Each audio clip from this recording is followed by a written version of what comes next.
Agency area కదా ఇక్కడేం పని చేస్తాం అనుకున్నారు. టీచర్లంతా ట్రాన్స్ఫర్స్ చేయించుకుని వెళ్లిపోయారు. వాళ్ళు వెళ్లిపోతే స్కూల్స్ మూతపడతాయని తెలిసినా అధికారులు అంతే నిర్లక్ష్యం వహించారు. సర్పంచులు, గ్రామ పెద్దలు బతిమిలాడినా ఎవరికీ కనికరం కలగలేదు. దాంతో ఆ విద్యార్థులంతా హైకోర్టుకి లెటర్లు రాశారు. దీనిపై స్పందించిన కోర్టు టీచర్ల నియామకాలపై చర్యలు తీసుకోవాలని ప్రభుత్వాన్ని ఆదేశించింది. పాలమూరు జిల్లాలో గట్టు మండలం ఏజెన్సీ ప్రాంతం. మండలంలో చింతలకుంట, గార్లఖాందొడ్డి, బాయలగూడెం, చాగదాణ, మల్లాపురం తాండా, బల్గేర్ ఇలా 23 గ్రామాల్లో ప్రభుత్వ స్కూళ్లున్నాయి. ఈ స్కూళ్లలో మొత్తం 10,800 మంది విద్యార్థులు చదువుతున్నారు. వీళ్లకి చదువు చెప్పాలంటే కనీసం 199 మంది టీచర్స్ ఉండాలి. కానీ 76 మంది మాత్రమే ప్రస్తుతం పనిచేస్తున్నారు. ఇది నిన్న మొన్నటి సమస్య కాదు, ఏళ్ల తరబడి ఇదే తంతు. ఏజెన్సీ ప్రాంతం కావడంతో ఇక్కడికి వచ్చే టీచర్లు 2 ఏళ్లకు మించి పనిచేయరు. దాంతో విద్యార్థులు చదువుల్లో వెనుకబడుతున్నారని చింతలకుంట సర్పంచ్ చెబుతున్నారు. కేవలం విద్యారాంది విద్య ఎనికి నెట్టివేయడం వల్ల ఈ టీచర్ల కౌన్సిలింగ్ లా కొత్తగా వచ్చినప్పుడు వస్తారు, మళ్ళీ ప్రమోషన్లు అన్నప్పుడు ఖాళీ అవుతుంది. ఆ 2 years 3 yearsలో మొత్తం ఖాళీ అవుతుంది. ఆ పిల్లలు బాగా దండిగా ఎత్తున వచ్చిన పిల్లలు, ఇంతమంది పిల్లలు వచ్చినది ఇప్పుడు ఎవరు రాలేకపోతున్నారు టీచర్ లేనందుకు. మేము కాస్త కూస్తో వాలంటీర్లు పెట్టి మా సొంత డబ్బులతో, మా పెద్ద బస్సులందరూ కూర్చొని సొంత డబ్బులతో మెయింటైన్ చేసుకొస్తున్నాం. కానీ అది ఎంతవరకు చేయగలుగుతాం? మేము గవర్నమెంట్ బాగా తోడ్పాటు అందియాలి మనకు. విద్యా వ్యవస్థ మీదే కదా మనం ఇంత తిప్పలు పడుతున్నాం, ఇంత చేస్తున్నాం. గట్టు మండల విద్యా వ్యవస్థ లాస్ట్కుందని ఇంకా లాస్ట్కి వేస్తున్నారు ఈ ఆధునిక ప్రపంచంలో కూడా. జిల్లాలో ఈ మధ్య జరిగిన ట్రాన్స్ఫర్స్ లో గట్టు మండలం నుంచి టీచర్లు చాలా మంది వెళ్లిపోయారు. దాంతో అసలే సబ్జెక్టులకు టీచర్లు లేక వెనుకబడుతున్న విద్యార్థులకు మరిన్ని ఇబ్బందులు తోడయ్యాయి. ఇక్కడి టీచర్లను ట్రాన్స్ఫర్ చేయొద్దని గతంలో ఈ మండలానికి చెందిన సర్పంచ్లు, పిల్లల తల్లిదండ్రులు జిల్లా కలెక్టర్కు మొరపెట్టుకున్నారు. కలెక్టర్ హామీ ఇచ్చినా బదిలీలు మాత్రం ఆగలేదని అంటున్నారు గ్రామస్తులు. ప్రజాప్రతినిధులు కానీ ఉన్నతాధికారులు కానీ స్పందించి కలెక్టర్ అమ్మకు మనం వచ్చినప్పుడు గట్టు మండలం కూడా చెప్పినాం. చెప్తే కూడా ఆయమ్మ కూడా సరే చేస్తలే, మీకు న్యాయంగా చేస్తామని చెప్పి రిలీవ్ చేయాలని చెప్పి మళ్ళీ రిలీవ్ చేసినారు. అది ఎవరు తప్పో మాకు తెలియదు, కానీ ఈడైతే మాకు అన్యాయం జరిగింది. గవర్నమెంట్ టీచర్లని మళ్ళీ వాలంటీర్లు పెడతామంటే క్వాలిటీ విద్యను అందియలేము. ఇక్కడ వాలంటీర్లు పెడతామంటే రావచ్చు, రాకపోవచ్చు. ఇక్కడ చదువుకున్న లేకనే టీచర్లు లేరు. మళ్ళీ వాలంటీర్లు పెడతామంటే అది ఎక్కడ వరకు వాలంటీర్లు పెట్టలేరు. పెడితే కూడా తప్పు. ఖచ్చితంగా గవర్నమెంట్ టీచర్లను ఇస్తేనే క్వాలిటీ విద్యను అందియగలుగుతారు. ఇక్కడ వాళ్ళ రెస్పాన్స్ పర్సన్ వాళ్ళు అందియగలుగుతారు. ఎవరు ఈ లోటును పూడ్చలేరు. ఒక్క గవర్నమెంట్ అనుకుంటే తప్ప మిగతా వాళ్ళు మామూలు వ్యక్తులతో అయ్యే పని కాదు ఇది. ఇక గట్టు మండలం విద్యార్థులు చదువులో వెనుకబడిపోతున్నారు. స్కూళ్లు తెరిచి 3 నెలలైనా సబ్జెక్టులకు టీచర్లు లేకపోవడంతో కొన్ని సబ్జెక్టుల లెసన్సే మొదలు కాలేదు. దాంతో 10 స్టూడెంట్స్ కు ఏం చేయాలో తెలియడం లేదు. మా స్కూల్లో పిల్లలు 166 మందే ఉన్నారు, కానీ టీచర్స్ మాత్రం 3 ఉన్నారు. మాకు చదువుకోవడానికి చాలా ఇబ్బందిగా ఉంది. Social, physical science, maths, English సబ్జెక్టులో టీచర్స్ లేరు.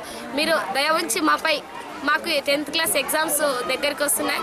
ఇంకా మేము ఎలాగా రాయాలి కాబట్టి మీ దయ ఉంచి మాకు టీచర్స్ను పంపించాలని కోరుతున్నాను. 3 సబ్జెక్ట్ టీచర్స్ ఉన్నారు, ఒక హెడ్ మాస్టర్ సార్ ఉన్నాడు. అయితే హెడ్ మాస్టర్ సార్కి అంతగా ఇది మాపై చూసుకోవడానికి కూడా అవగాహన ఉండదు. కాబట్టి కంపల్సరీ ప్రతి సబ్జెక్టుకు టీచర్లు ఉండేలా చూడడానికి ప్రయత్నించండి.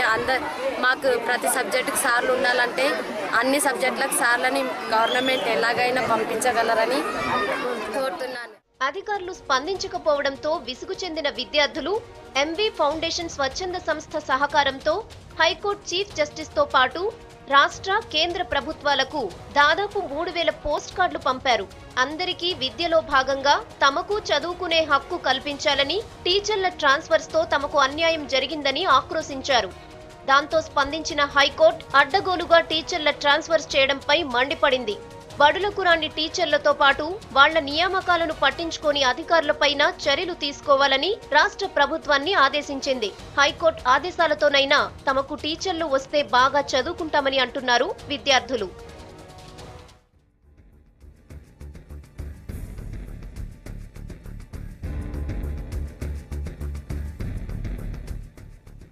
ఇక మహబూబ్ నగర్ జిల్లా గట్టు మండలంలో టీచర్ల కొరతపై హైకోర్టును ఆశ్రయించారు అక్కడి స్టూడెంట్స్. ఉపాధ్యాయుల కొరత వల్ల తమకు లెసన్స్ జరగటం లేదంటున్నారు.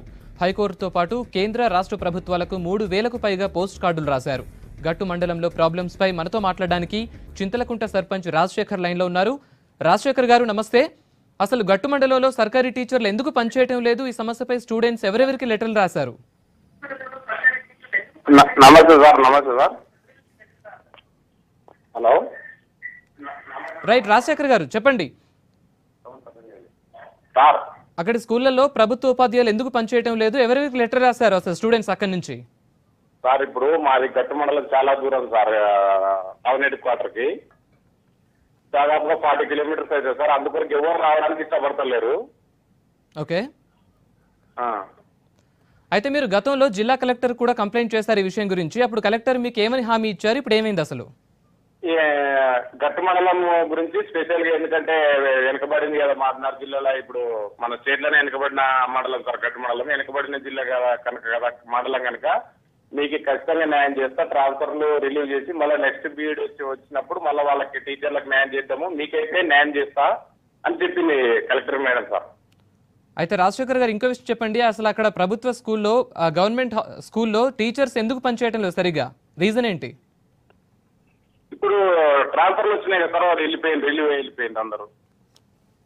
ఓకే, 10th క్లాస్ పిల్లలకు కూడా క్లాసులు సరిగా జరగటం లేదని చెప్తున్నారు. మరి గ్రామాభివృద్ధి కమిటీల ద్వారా మీరు ఏమైనా విద్యా వాలంటీర్లను నియమించుకున్నారు ఇప్పటి వరకు? మా సొంతం నుంచి పోయినసారి ఇచ్చిన సార్, నేను 2 వాలంటీర్లు ఇచ్చిన. నెలకి దాదాపు 8,000 ఖర్చు పెట్టి పోయిన సంవత్సరం ఇచ్చిన సార్. ఈ సంవత్సరం కూడా ఒకరిని పంపించినాము. ఇవి ఇంత మేము సొంతంగా ఎంతవరకు చేయగలుగుతాం సార్ మేము? ఓకే, అయితే ఎన్వి ఫౌండేషన్ స్వచ్ఛంద సంస్థ ద్వారా మీరు లెటర్స్ రాశారు కదా, దానికి మీకు స్పందన ఏ విధంగా వచ్చింది? స్పందన అయితే ఈ రోజు ఏమో అంటున్నారు సార్, కోర్టు ద్వారానేమో చెప్పినారంట సార్. వాళ్ళు కోర్టు ద్వారానైనా మాకు మా ఊరు పిల్లలకి న్యాయం చేరద్దని ఆశిస్తున్నాం సార్ మేము. ఓకే, అధికారుల నుంచి తెలియజేస్తున్నాం సార్. ఓకే, అధికారుల నుంచి మీకు ఫైనల్ గా ఏమన్నా రిప్లై వచ్చిందా దీనికి సంబంధించి? మీ విజ్ఞప్తుల నుంచి ఏం రాలేదు సార్, ఇంకా అధికారుల నుంచి ఏం రాలేదు సార్ మాకు. మేము కలెక్టర్ గారిని కూడా మేము సంప్రదించినాం, అప్పుడు కూడా ఏం రాలేదు. పంపిస్తానని చెప్పింది కానీ వాలంటీర్లు అనేది వరకు పంపించలేదు సార్. ఓకే, ఫైనల్ గా మీరు ఏం చేయాలనుకుంటున్నారు ఈ విషయానికి సంబంధించి?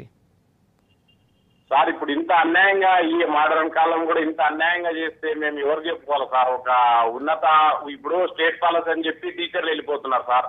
వాళ్ళు టౌన్ దూరం అని చెప్పి వాళ్ళు వెళ్ళిపోతున్నారు.